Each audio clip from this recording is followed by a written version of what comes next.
Chapitre 7. Le guet-apens. Il n'a quand même pas pu s'envoler. Inexplicable, je vous dis. Tout à fait étrange. Volatilisé, évanoui. L'homme, l'assassin, c'est sûrement quelqu'un qui est de la maison.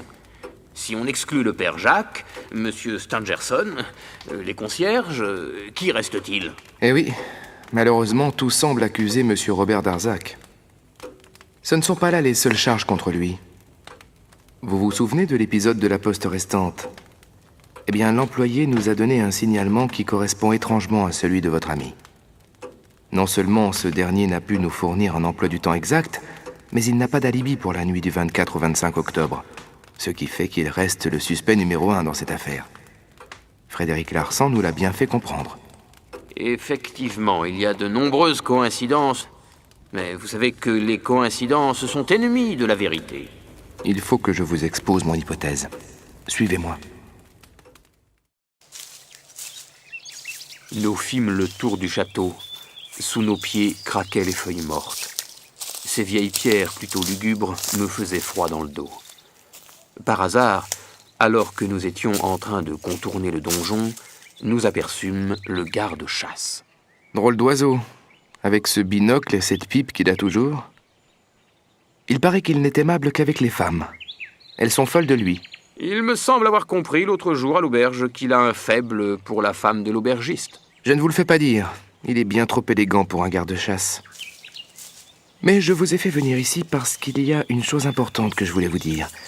Cette nuit, je vais vous demander de veiller avec moi. Je suis sûr qu'il va se passer quelque chose. Selon moi, mademoiselle Stangerson a eu tort de vouloir revenir au château. Je suis sûr que cette nuit encore, l'assassin tentera de la tuer. Il me fit voir ensuite, à l'intérieur de l'aile, toutes les pièces de la galerie et m'invita dans sa chambre. Sur un guéridon, il aperçut un binocle. Mais qu'est-ce que ce binocle vient faire là?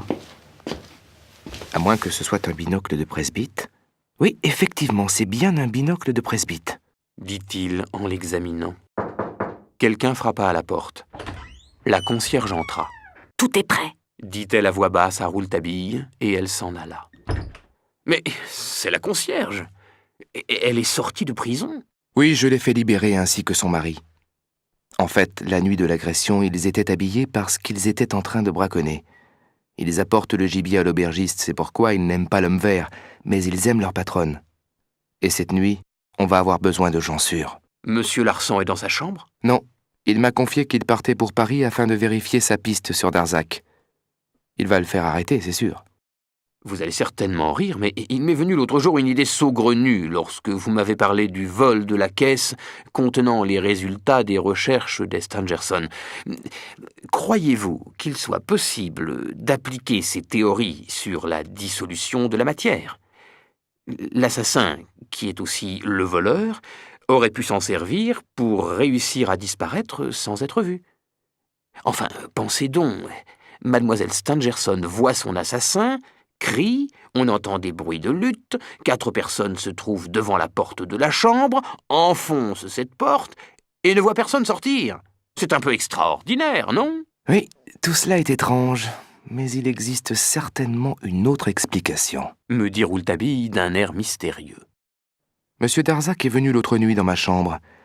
Il était nerveux et m'a révélé qu'il connaissait le nom de l'assassin, mais qu'il ne pouvait le dévoiler car il l'avait promis à sa fiancée.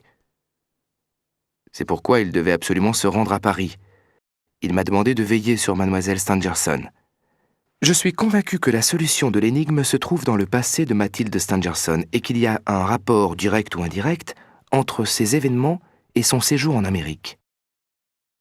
Il y a trop de points obscurs dans sa vie. J'ai personnellement enquêté, mais je n'ai pu obtenir que des informations partielles et incomplètes. Tenez-vous prêts, cette nuit sera longue.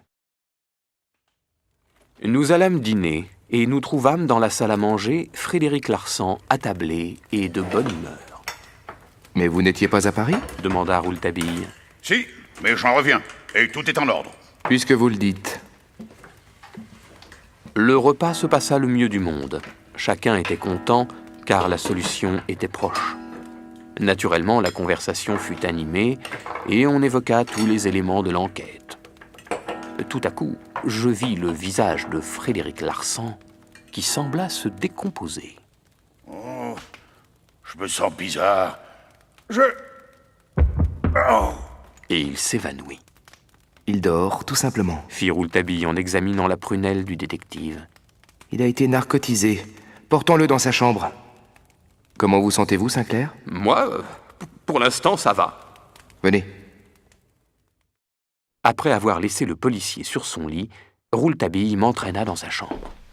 Vous êtes armé? Me demanda-t-il. Oui, voilà mon revolver.